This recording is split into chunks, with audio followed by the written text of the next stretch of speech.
तो दोस्तों आज दिन हो चुका है 21 अप्रैल 2022 गुरुवार का और आज के मुख्य समाचार और बड़ी खबरें आपके लिए हाजिर हैं। दोस्तों आज के मुख्य समाचार में रिलायंस जियो के ग्राहक के लगातार घटने को लेकर बड़ी खबर है। ताजा जानकारी के मुताबिक लगातार तीसरे महीने कई लाख ग्राहकों ने जियो का साथ छोड़ दिया है। हालांकि दूसरी ओर एयरटेल में लाखों की संख्या में यूजर की बढ़ोतरी हो रही है। आसान सी भाषा में कहें तो ऐसा लगता है कि जियो का जलवा कम होता जा रहा है। इसके अलावा आज के मुख्य समाचार में मौसम विभाग की तरफ से गर्मी बढ़ने को लेकर बड़ी खबर है। ताजा जानकारी के मुताबिक इसी अप्रैल के महीने के आखिरी दिनों में 120 साल का रिकॉर्ड टूट सकता है। दिल्ली, उत्तर प्रदेश समेत देश के कई ऐसे राज्य हैं जहां पे जल्दी 3 से 5 डिग्री और तापमान बढ़ जाएगा। इसके अलावा आज के मुख्य समाचार में दिल्ली के जहांगीरपुरी को लेकर बड़ी खबर है। ताजा जानकारी के मुताबिक बीते बुधवार को एमसीडी ने दिल्ली में बड़ी कार्रवाई की। एक मस्जिद के अगले हिस्से समेत कई चीजों को तोड़ा गया। हालांकि देश के सबसे बड़े कोर्ट यानी कि सुप्रीम कोर्ट ने इस पर तत्काल रोक लगा दी। जानकारी के मुताबिक इस मामले में आज सुनवाई होगी। बात यह है कि अभी हाल ही में यहाँ पे हिंसा हुई थी। एक शोभ यात्रा पे पथराव के दौरान खूब सारा झगड़ा लड़ाई देखने को मिला था। तो उसी हिंसा के बाद प्रशासन ने ये बड़ा एक्शन लिया है। अभी पूरी जानकारी आपको बताएंगे विस्तार से।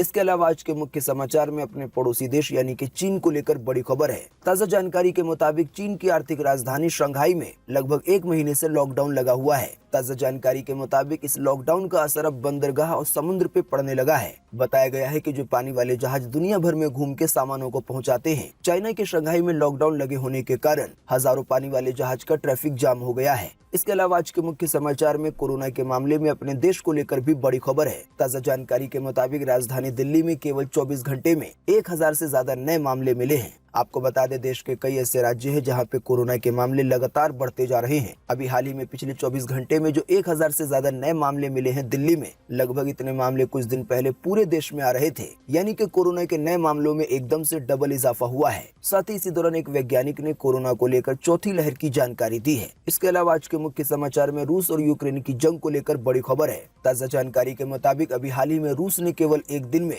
1000 गोले दागे हैं। साथ ही बताया गया है कि एक स्टील की फैक्ट्री है जिसमें 2500 यूक्रेनी सैनिक समेत कई सारे नागरिक भी हैं। हालांकि इस स्टील की फैक्ट्री को रूस की सेना ने घेर लिया है और जो 2500 यूक्रेनी सैनिक हैं उनको हथियार डालने के लिए कहा जा रहा है। साथ ही उन्हें ये चेतावनी दी गई है कि अगर उन्होंने सरेंडर नहीं किया तो उन्हें मार दिया जाएगा। इसके अलावा आज के मुख्य समाचार में ब्रिटिश के प्रधानमंत्री को लेकर बड़ी खबर है। ताजा जानकारी के मुताबिक ब्रिटेन के पीएम आज भारत के दौरे पर आएंगे और पीएम मोदी से मुलाकात करेंगे गुजरात में। इसके अलावा आज के मुख्य समाचार में उत्तर प्रदेश वालों के लिए मुख्यमंत्री योगी आदित्यनाथ की तरफ से 2 बड़ी खबरें आई हैं। दोस्तों आज के इस मुख्य समाचार में इन सभी खबरों के अलावा भी कई और बड़ी खबरें हैं। इसी की वजह से वीडियो को थोड़ा सा भी ना भगाएं और देखिए ध्यान से आखिर तक ताकि कोई भी जानकारी मिस ना हो। वीडियो में बढ़े आगे इससे पहले बस आपसे एक छोटी सी रिक्वेस्ट है कि वीडियो को लाइक कर दें और शेयर कर दें, क्योंकि आपका लाइक और शेयर करना ही होता है हमारी मेहनत का फल। तो आइए बिना देर किए चलते हैं सीधे आज की पहली बड़ी खबर की तरफ।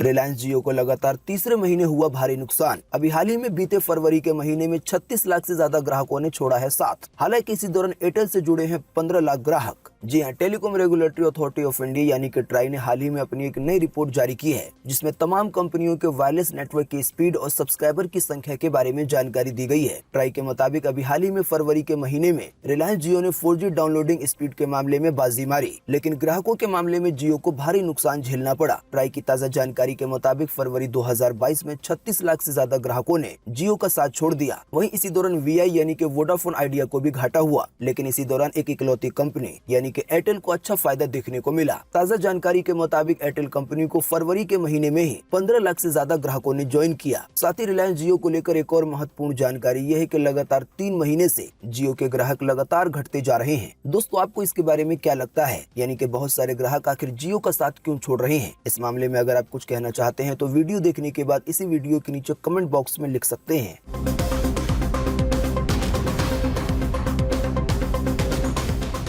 टूट सकता है गर्मी का 120 सालों का रिकॉर्ड। यूपी, राजस्थान समेत 8 राज्यों में टेम्परेचर 3 से 5 डिग्री और बढ़ेगा, जताई गई है ऐसी आशंका। जी हां, 22 अप्रैल यानी कि कल से एक बार फिर से तापमान बढ़ना शुरू हो जाएगा। जानकारी के मुताबिक अप्रैल महीने के आखिरी 4 से 5 दिन तक लू चलने की संभावना जताई गई है। स्काईमेट वेदर की तरफ से ये जानकारी दी गई है कि तापमान में 1 डिग्री की बढ़ोतरी होना भी बड़ी बात होती है। हालांकि इस बार तो ऐसी स्थिति बन रही है कि इकट्ठे 3 से 5 डिग्री तक की बढ़ोतरी हो सकती है। ताजा जानकारी के मुताबिक सिर्फ दिल्ली नहीं बल्कि पंजाब, हरियाणा, राजस्थान, उत्तर प्रदेश, गुजरात, महाराष्ट्र और मध्य प्रदेश में भी तापमान सामान्य से 3 से 5 डिग्री तक बढ़ जाएगा। असल में मौसम विभाग यहाँ पे उस तापमान के बढ़ने की बात कर रहे हैं जो कि सामान्य से ज्यादा है, यानी कि साल के हर महीने का एक हिसाब बना हुआ है कि औसतन इतनी गर्मी पड़ती है। लेकिन फिलहाल जो जानकारी दी गई है उसके मुताबिक औसतन का आंकड़ा बढ़ जाएगा। इसी की वजह से बताया गया है कि अप्रैल का यही महीना 20 साल के रिकॉर्ड को तोड़ सकता है गर्मी के मामले में। जाहिर सी बात है, इसकी वजह से देश के लोगों को सावधान रहने की जरूरत है। अप्रैल के इसी महीने में 4-5 दिन तक लू वगैरह भी चलेगी, तो जितना हो सके धूप से बचने की कोशिश करें, वरना लू लग जाने के बाद कई बार गंभीर तरीके से तबीयत खराब हो जाती है।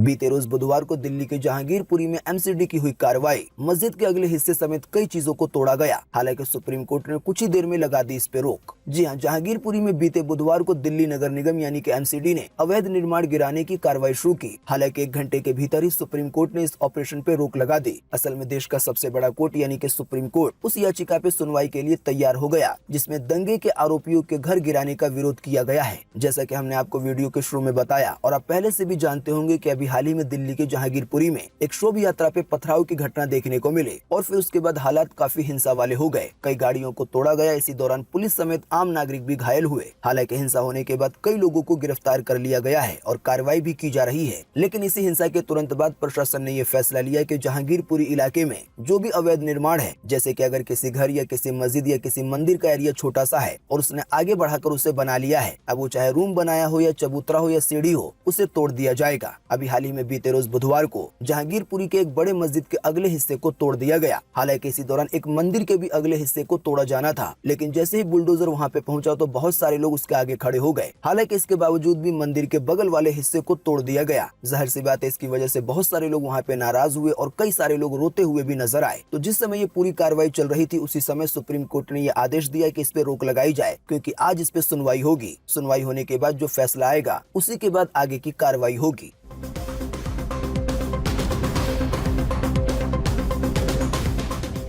सूरज से उठा शक्तिशाली सौर तूफान, बंद हो सकते हैं सैटेलाइट, साथ ही में जीपीएस पे भी पड़ सकता है इसका असर। जी हां, अंतरिक्ष में आए दिन ऐसी घटनाएं होती रहती हैं जिनका असर धरती पे पड़ता है। इसी बीच एक ऐसी घटना घटित हुई है जिसका असर धरती पे पड़ सकता है। Sector of excellence in space sciences ने बताया है कि सूरज पर एक लहर उठी है जो अब अंतरिक्ष में आगे बढ़ रही है। CESSI के मुताबिक इसका असर धरती पर उपग्रह संचार और जीपीएस पे पड़ सकता है, यानी कि इंटरनेट की सेवा देने के लिए या दूसरे कामों के लिए जो सैटेलाइट वगैरह लगाए गए हैं, उन सैटेलाइट पे सूरज से आने वाला ये सौर तूफान असर डाल सकता है। हालांकि आपको बता दें, सौर तूफान आम तूफानों की तरह नहीं होता है, बस ये एक लहर होती है जो सूरज पे किसी धमाके से उठती है। वैसे आप नहीं जानते हैं तो आपको बता दें, अभी हाल ही में कुछ दिन पहले इसी तरह के एक तूफान का सामना अपनी धरती को करना पड़ा था। जानकारी के मुताबिक बताया गया उसका असर दक्षिण पूर्वी एशिया से लेकर ऑस्ट्रेलिया तक हुआ था। तो एक बार फिर से सौर तूफान की लहर धरती की तरफ आ रही है और इसकी वजह से सैटेलाइट और जीपीएस पे असर पड़ सकता है। दोस्तों, अगली खबर के बारे में बताने से पहले आपके लिए एक बड़ा सर्वे और एक बड़ा सवाल। अगर आप इसमें हिस्सा लेंगे और इसका जवाब देंगे तो इससे काफी कुछ पता चलेगा। दोस्तों, जैसा कि हमने आपको आज के मुख्य समाचार की पहली खबर के तहत बताया कि लगातार 30 महीने से लाखों ग्राहक जियो का साथ छोड़ रहे हैं, तो दोस्तों आखिर ऐसा क्या हो रहा है आपके हिसाब से? क्या जियो की सर्विस पहले की तरह नहीं रही? इन सभी बातों पे आपकी पर्सनल राय क्या है, आपका जवाब क्या है? इसी वीडियो के नीचे कमेंट बॉक्स में लिख डालिए। आपके दिए हुए जवाब से काफी कुछ पता चलता है।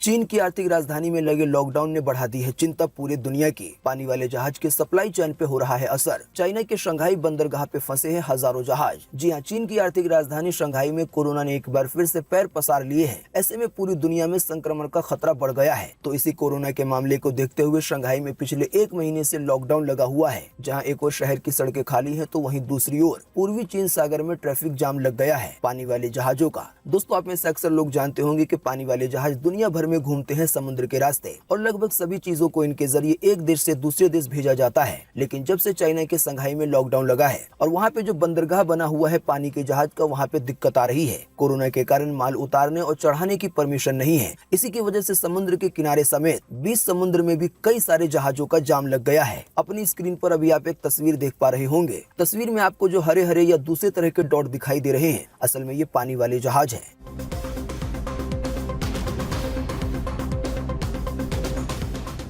अपने देश में भी बढ़ रही है कोरोना की रफ्तार। देश की राजधानी दिल्ली में केवल 24 घंटे में मिले हैं एक बार फिर से 1000 से ज्यादा नए मामले कोरोना वायरस के। इसी दौरान एक व्यक्ति की गई है जान। जी हां, देश की राजधानी दिल्ली में कोरोना संक्रमण तेजी से बढ़ रहा है। प्रतिदिन मामलों में वृद्धि हो रही है। अभी हाल ही में पिछले 24 घंटे में 1000 से ज्यादा नए मामले मिले हैं। चिंता की बात यह है कि अभी हाल ही में एक व्यक्ति की जान भी चली गई है। आपको बता दें, कोरोना के मामले कम हो जाने के कारण मौतों का सिलसिला एकदम से रुक गया था, लेकिन एक बार फिर से कई दिनों के बाद एक मरीज की जान गई है। जैसा कि हमने आपको वीडियो के शुरू में बताया कि अभी कुछ दिन पहले 1000 या इसके आसपास के मामले तो पूरे देश में मिल रहे थे, लेकिन अब अकेले इतने मामले देश की राजधानी में मिले हैं। अभी हाल ही में केंद्र सरकार की तरफ से उन राज्यों को एक चिट्ठी लिखी गई थी और निगरानी बढ़ाने के निर्देश दिए गए थे जिन राज्यों में कोरोना अपने पैर पसार रहा है। जाहिर सी बात है, अगर कोरोना के मामले एक बार फिर से तेजी से बढ़ेंगे और लोगों की जानें जाने लगेंगी तो नाइट कर्फ्यू, लॉकडाउन समेत कई तरह की पाबंदियां लगने की आशंकाएं बढ़ जाती हैं। हालांकि आपको बता दें, इसी के बीच कोरोना के जो अभी मामले बढ़ रहे हैं उसको लेकर एक राहत की खबर आई है एक वैज्ञानिक की ओर से। देखिए इसकी ज्यादा जानकारी अगली खबर में।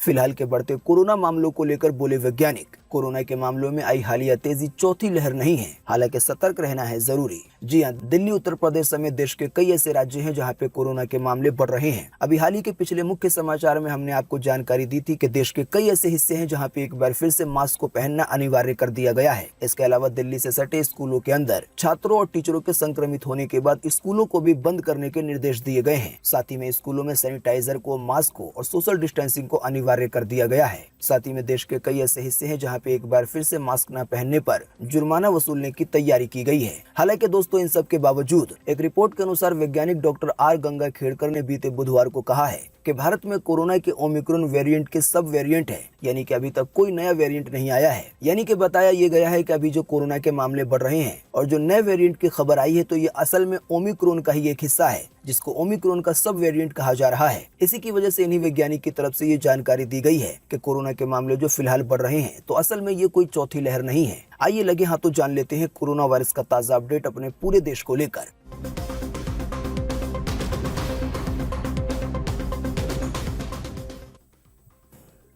बीते रोज एक बार फिर से मिले 2000 से ज्यादा नए मामले कोरोना वायरस के। इसी दौरान 35 से ज्यादा लोगों ने गंवाई अपनी जान। जी हां, बीते रोज लगभग 24 घंटे में एक बार फिर से 2000 से ज्यादा नए मरीज मिले हैं कोरोना वायरस के। इन नए मरीजों के मिलने के बाद अब अपने देश में कोरोना वायरस के टोटल मरीजों की संख्या 4,30,47,594 हो गई है। साथ ही आपको बता दें कि इन टोटल मरीजों में से अभी तक 5,22,006 लोगों की जान जा चुकी है जब से अपने देश में कोरोना की शुरुआत हुई है। अभी हाल ही में बीते रोज लगभग 24 घंटे में 35 से ज्यादा लोगों ने एक बार फिर से अपनी जान गंवाई है। हालांकि अच्छी बात ये रही कि इसी दौरान पूरे देश में 1500 से ज्यादा लोग ठीक भी हुए हैं। ठीक होने वाले टोटल लोगों की संख्या अब 4,25,13,248 हो गई है, यानी कि इतने सारे लोग टोटल मरीजों में से ठीक हो चुके हैं। बाकी इसके अलावा जो लोग बचे हैं, जिन लोगों का अभी भी इलाज चल रहा है, उनकी संख्या अब अपने देश में 12,340 हो गई है, यानी कि अपने पूरे देश में अभी भी कोरोना वायरस के इतने मरीज हैं।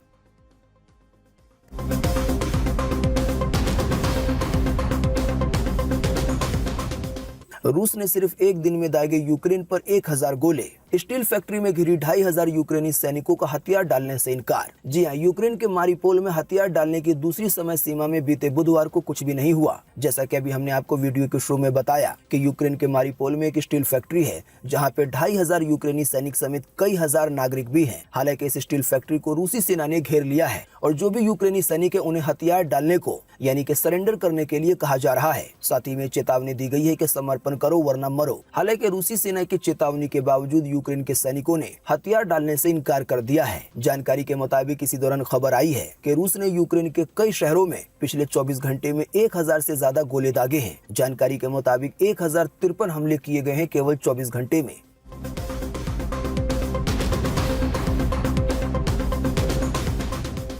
ब्रिटेन के प्रधानमंत्री करेंगे भारत का दौरा। आज गुरुवार को पहुंचेंगे भारत के गुजरात। पीएम मोदी से होगी अहम चर्चा। जी हां, ब्रिटेन के प्रधानमंत्री बोरिस जॉनसन दीर्घकालिक साझेदारी को गहरा करने के लिए 2 दिवसीय यात्रा पे गुरुवार को भारत आ रहे हैं, यानी कि आज। जानकारी के मुताबिक बोरिस जॉनसन 21 अप्रैल को गुजरात के अहमदाबाद से यात्रा की शुरुआत करेंगे। कई सारे कामों के साथ वो पीएम मोदी के साथ मुलाकात करेंगे और कई सारे मुद्दों पर चर्चा होगी। बोरिस जॉनसन की तरफ से कहा गया है कि भारत और हमारे रिश्ते मजबूत होंगे। बाकी दोनों नेताओं के बीच क्या बातें की जाती हैं, कौन कौन से अहम फैसले लिए जाते हैं, ये तो बैठक और मुलाकात के बाद ही पता चलेगा।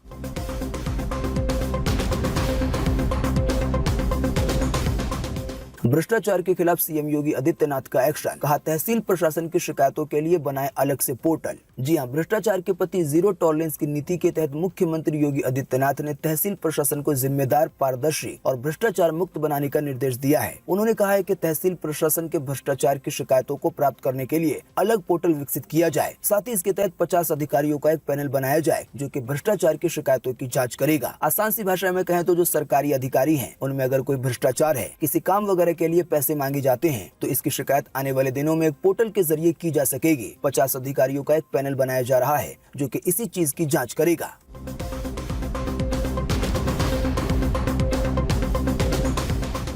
यूपी की बोर्ड परीक्षाएं अब जल्दी शुरू होंगी नए पैटर्न में। 10वीं को इसके अंडर में लाया जाएगा सन 2023 में, वहीं 12वीं को लाया जाएगा 2025 में। जी हां, उत्तर प्रदेश में उच्च शिक्षा के बाद माध्यमिक और प्राथमिक शिक्षा में भी राष्ट्रीय शिक्षा नीति का अनुपालन होने जा रहा है। मुख्यमंत्री योगी आदित्यनाथ ने कहा है कि हाई स्कूल बोर्ड परीक्षा का नया पैटर्न 2023 का नया सत्र शुरू होने के पहले लागू किया जाएगा। यानी कि जो एक राष्ट्रीय शिक्षा नीति है जिसमें पढ़ाई का तरीका या विषय हो, इसके लिए कई बातें फिक्स है, तो इसी राष्ट्रीय शिक्षा नीति को 10वीं के लिए 2023 से लागू किया जाएगा। वहीं 12वीं की बोर्ड परीक्षा में इस शिक्षा नीति को 2025 से शुरू किया जाएगा।